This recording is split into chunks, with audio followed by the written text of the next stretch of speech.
के गरेको हौ बल्ल सफा भयो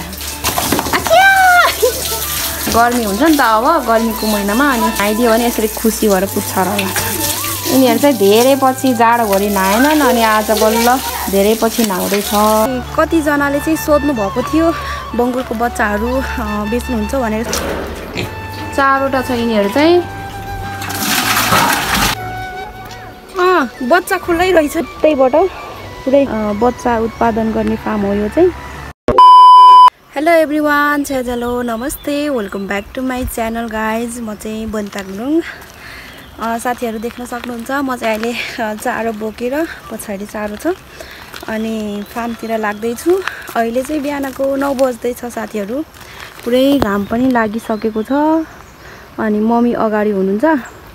अनि आज पनि ढिलो भयो साथीहरू। आज भोलि अलि ढिलै हुन्छ किनकि अहिले चाहिँ धेरै पकाउनु पर्छ नि त बिहान भोरि वहीँ खाना बनाउँदै ठिक्क हुन्छ अनि त्यही भएर आउनु ढिलो हुन्छ कि आजभोलि ढिलो नै हुन्छ। पहिला त थोरै पकाउनु पर्थ्यो, अहिले धेरै पकाउनु पर्छ नि त।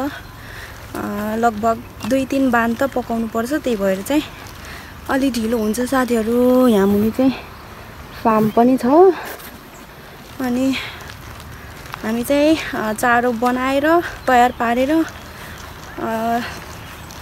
फार्मतिर लाग्दैछौँ साथीहरू। मम्मी चाहिँ अगाडि गइसक्नु भयो। यस्तै छ, फार्म पनि अलि टाढा छ, त्यही भएर चाहिँ अलि समय नै लाग्छ कि हाम्रोतिर चाहिँ। अनि यसरी बोकेर लैजानुपर्छ, नजिक पाल्नु दिँदैन, त्यही भएर पाल्नु पनि भएन नजिक दिए पनि होइन, त्यही भएर चाहिँ अलि टाढो छ नि त। 9 बजिसक्यो अहिले। यहाँ मुनि चाहिँ पुरै फार्म हो यो चाहिँ। उतैबाट पुरै यतैसम्म फार्म छ यहाँ चाहिँ। यो फार्म चाहिँ माउ बनाउने फार्म हो, बच्चा उत्पादन गर्ने फार्म हो यो चाहिँ। यहीँबाट लगेको थियौँ हामीले पनि बङ्गुरको बच्चा। अनि कतिजनाले चाहिँ सोध्नु भएको थियो बङ्गुरको बच्चाहरू होइन, बङ्गुरको बच्चाहरू बेच्नुहुन्छ भनेर सोध्नु भएको थियो। हामीले चाहिँ फर्स्ट टाइम नै पालेको हो साथीहरू। अनि अहिले चाहिँ छैन बच्चा बेच्नुको लागि। अनि आन्टीले चाहिँ माउ बनाउने भन्नुभएको छ। त्यही पनि टाढालाई त झ्याउ हुन्छ होइन, नजिक भयो भने यही स्याङ्जा वारिङसम्म भयो भने चाहिँ हजुरहरूलाई ठिक हुन्छ के अरे। टाढा भयो भने चाहिँ नजिकको फार्ममा गएर हेर्न सक्नुहुन्छ। टाढा त झ्याउ हुन्छ साथीहरू। म चाहिँ यहाँ बाटोमा आइपुगेको छु। जङ्गल छ यता चाहिँ। यस्तै छ। उता पारी चाहिँ मस्त घाम लागिसकेको छ। यो चाहिँ फार्म पारी चाहिँ मस्त घाम लागेको छ। हामी चाहिँ यताको भेगमा पर्छौँ हामी। चारो पनि गरुङको छ, घाम पनि चर्किसकेछ। आजभोलि चाहिँ गर्मी लाग्यो नि त, अनि गर्मीमा चाहिँ बिहानैदेखि घाम लाग्छ। अनि अब चाहिँ चारो बनाउन पनि गर्मीले नसक्ने भयो जस्तो भएछ साथीहरू। त्यही पनि पकाउनु पर्यो, नपकाइ त दिन भएन। पकाएर दियो भने चाहिँ बङ्गुला अलिक राम्रो हुन्छ।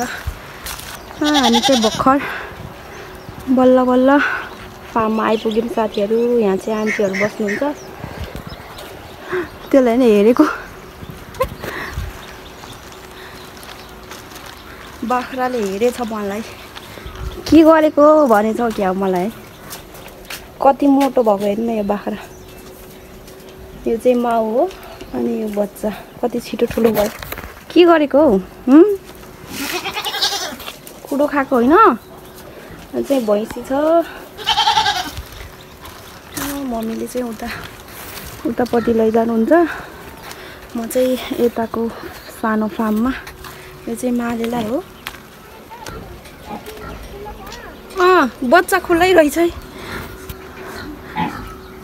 उता जा, म आउँछु। छटक उता जा, उता यसले ढोका खोलेको क्या आन्टीले खोलिदिएको। आन्टीले खोलिदिनु भयो रहेछ क्या। छटाई बाहिर निस्किने बेर छैन। यो भाग्यो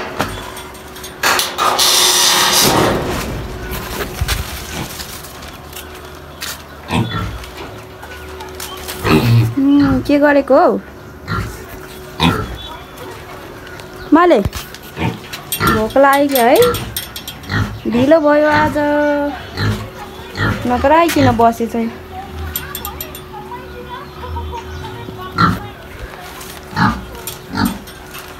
बिसाउनु पर्यो, बिसाउनु पनि कस्तो खालको गाह्रो हो। हटाए यहाँ मलाई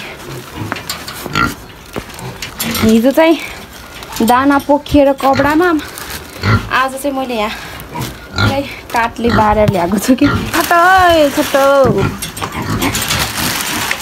छट्नुहोस् छट्नुहोस्, यहाँ राख्नु पर्यो।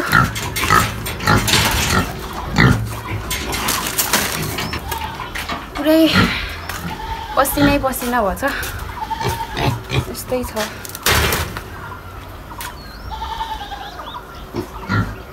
गर्मीमा त अब यस्तै हो क्या, पसिनाले झ्याउ गर्छ। अहिले चाहिँ दाना सक्यो कि सकेन? सके रहेछ है। अहिले आउँछु यता चाहिँ दाना दिनलाई। त्यसलाई चाहिँ पहिला सफा गर्नुपर्छ, नत्र भने दिँदैन के त्यसले। पहिल्यै खाना दियो भने पछि सफा गर्नै दिँदैन बाहिर निस्किएर। अनि त्यही भएर पहिला चाहिँ यताको सफा गर्छु अनि खानाहरू दिन्छु। अनि त्यसपछि है यहाँ चाहिँ पुरै प्याजहरू यत्रो ठुल्ठुलो भएको छ। हाम्रो फार्मबाट चाहिँ यस्तो देखेको छ अहिले। फार्मको दृश्य यस्तो छ, माथिको चाहिँ सानो खोर अनि यो चाहिँ ठुलो फार्म, ठुलो खोर। ओ हेलो आन्टी, भ्याउनु भयो काम? भर्खर आएको।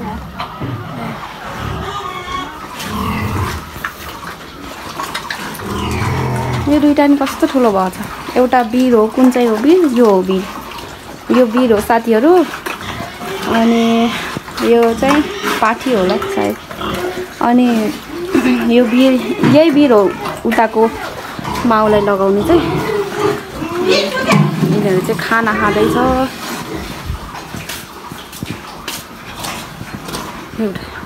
यिनीहरू त खाएर नि सुतेको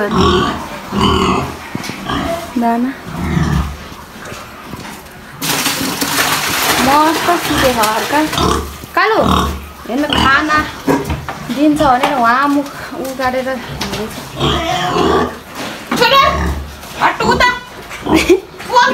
आऊ यता आऊ, कालु यता आऊ, यहाँ आऊ। छोड, त्यहाँ खाना दिन परेन, यहाँ आऊ। ए ना ना ना ना ना ना, ए आएको हेर्न अझै। खाना दिनै नदिने पनि ठाउँ चाहिएन खाना दिनलाई। अब खुसी भएर पुच्छर होला हेर्नु न। कालु तातो भयो अरे क्या उहाँ। ऊ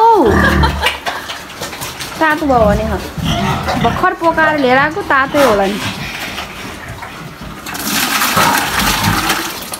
ऊ तातो भयो उहाँ। ऊ त्यस्तो गर्यो। अरे तातो भयो, पानी हालिदिन पर्थ्यो नि।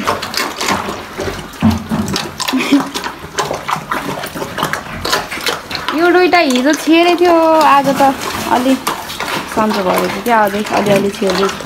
यता चाहिँ यो यिनीहरू पनि खाँदैछन्। अनि यो दुईटा चाहिँ माउ बनाउने भङ्गुर हो। यो दुईटा चाहिँ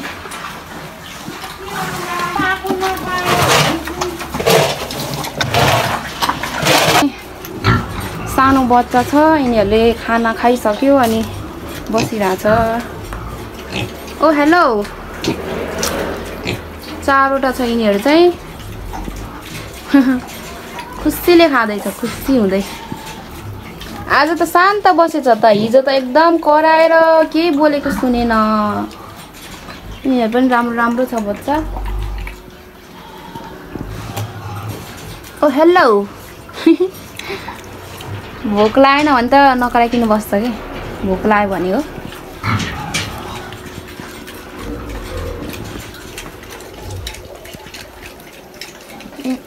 पोज दिएको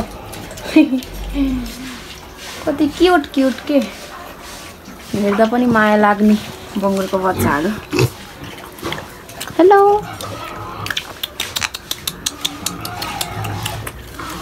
बिचारा सानो बच्चै छ अनि माउबाट छुट्टाएर ल्याएको भर्खर फेरि दाना हालेर भागिसक्यो सुत्न आयो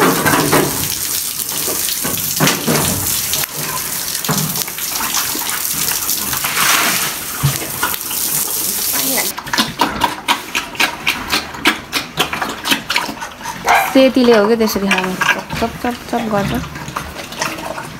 पुच्छरहरूलाई पनि खुसी हुन्छ यताको चाहिँ मस्त सुते छ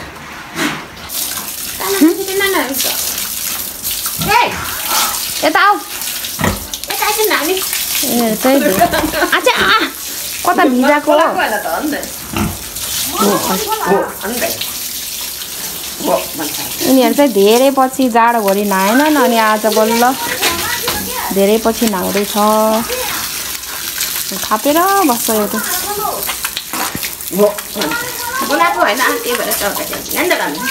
टकटकाइदिन्छ खुसी हुन्छ यसरी गर्मी हुन्छ नि त अब गर्मीको महिनामा अनि नुहाइदियो भने यसरी खुसी भएर पुग्छ र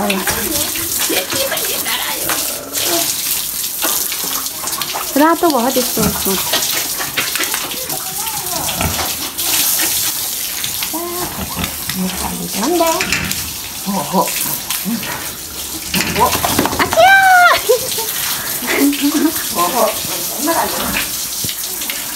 नुहाइदियो भने यस्तै खुसी हुन्छ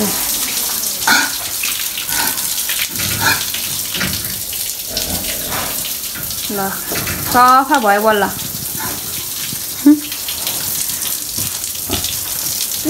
अब गर्मीमा चाहिँ यिनीहरूलाई दिनमा एकचोटि नुहाइदिनुपर्छ यिनीहरूलाई जाडोमा त परेन के अरे गर्मीमा चाहिँ गर्मी हुन्छ यिनीहरूलाई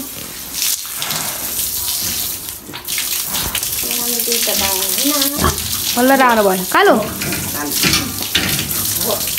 भयो उता राख्नु अच्छा कुत्तालाई आएर मैले सबै मलाई छिर्काइदियो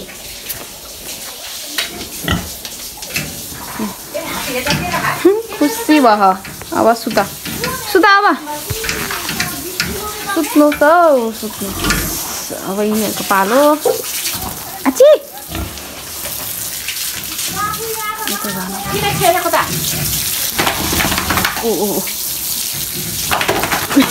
कतै बसेको त कान यता उताको छोटिँदो रहेछ यसलाई नुहाइदिनु न थापेर बस्यो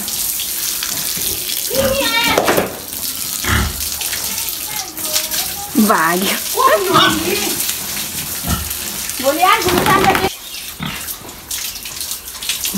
बल्ल अलिअलि राम्रो भयो कति फोलो भएको त नि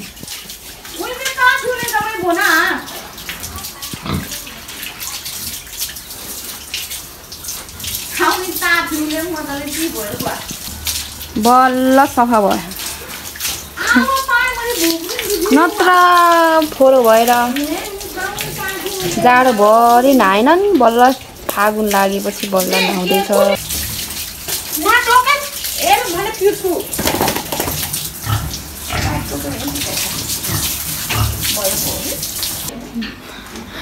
नआएर बसेछ यिनीहरू ओइ कालु हो भन्छ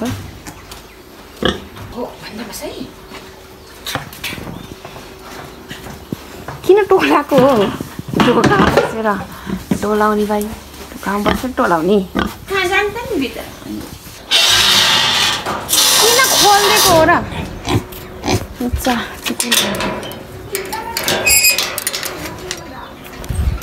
बाल्टिन जति हुर्राइदियो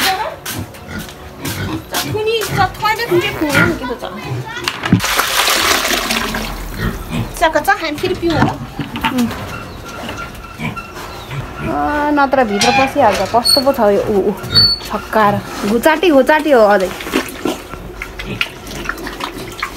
10 बजिसक्यो बिचरा खानै पाएन त्यही भएर